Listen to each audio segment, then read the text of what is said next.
8월 셋째 주 KMATV 뉴스 브리핑을 시작하겠습니다.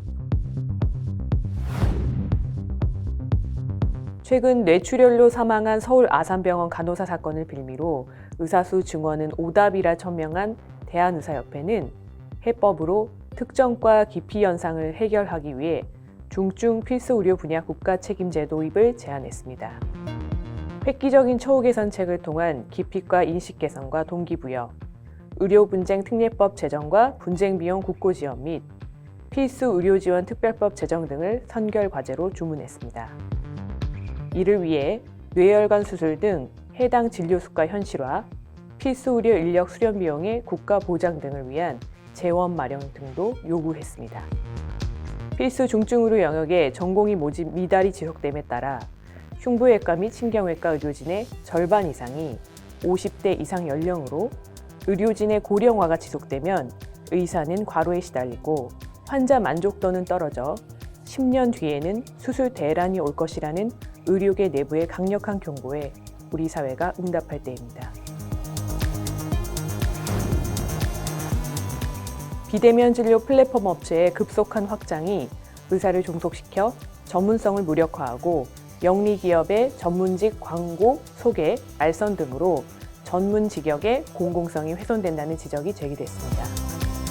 우리 협회는 최근 대한변호사협회가 주관한 국회 전문직 플랫폼 공공화에 대한 심포지엄에서 비대면 진료 플랫폼의 상업화가 의료 본연의 가치를 훼손하고 환자의 전문의약품 선택을 유도했으며 전문의약품 일반 광고 범람을 초래했다라며 환자 안전을 위한 엄격한 의료법 적용을 촉구했습니다.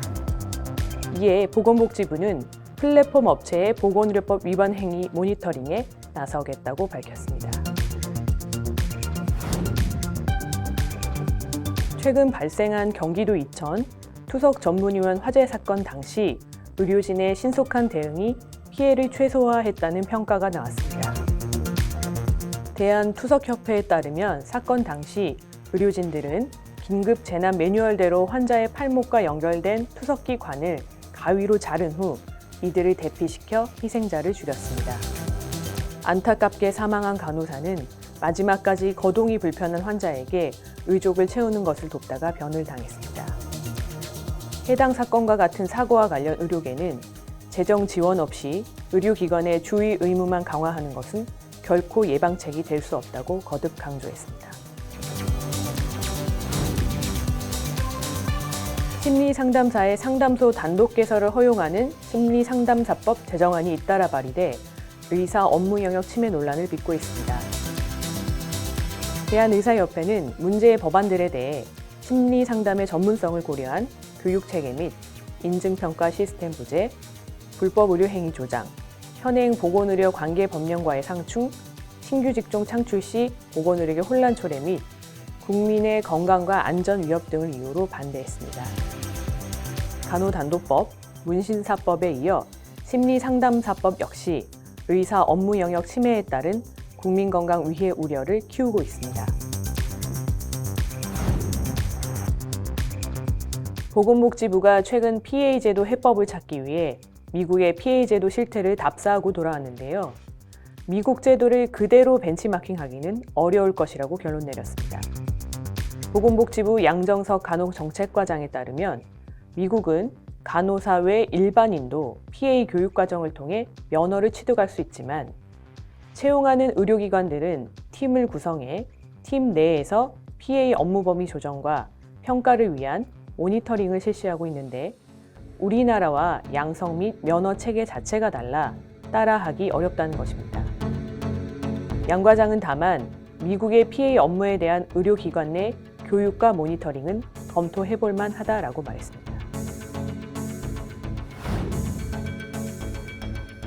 국회가 조만간 간호단독법 제정 논의를 재개할 것이라는 소식에 대한의사협회를 비롯한 간호법 저지 13개 단체 보건의료연대가 다시 한번 투쟁의 고삐를 쥐고 있습니다.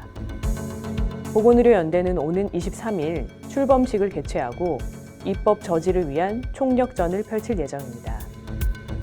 총 회원수가 400만 명에 달하는 보건의료연대 관계자는 하반기 국회에서 간호법안 동향을 주시하면서 긴밀히 대응할 예정이라며 대표자 대회 이후 더 강력한 연대 투쟁도 논의 중이라고 경고했습니다.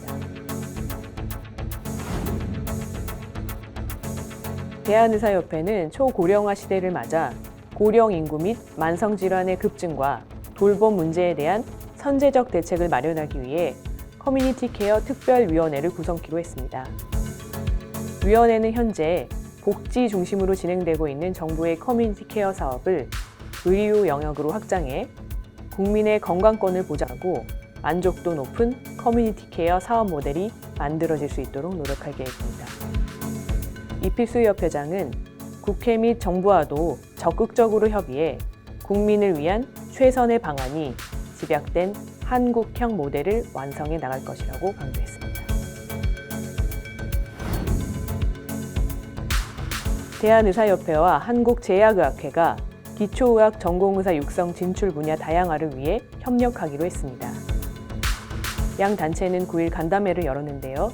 이필수 의협회장은 해부학, 생리학 등이 모두 중요한 의학 과목들인데 의사보다 비의사 출신들이 많아지고 있는 상황이라며 기초의학 발전을 위해 함께 나가자고 말했습니다. 이에 강성식 제약의학회 회장은 한국의 의학 발전과 신약 개발 등을 연구하는 의사 그리고 학자들의 모임으로써 의협과 협력해 의학 발전, 신약 개발 등에 기여하도록 노력하겠다고 화답했습니다.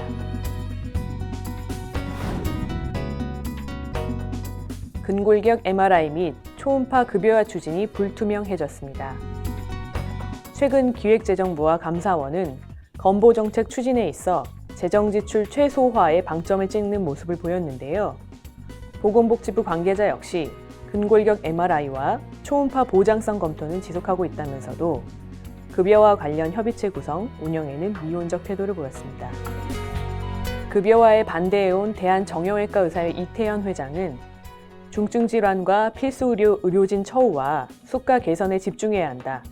복지뿐 아니라 보건의료 분야도 핀셋 급여화 정책으로 가야 한다라고 강조했습니다. 수술실 CCTV 설치 의무화 시행규칙안이 오는 10월이면 윤곽을 드러낼 것으로 보입니다.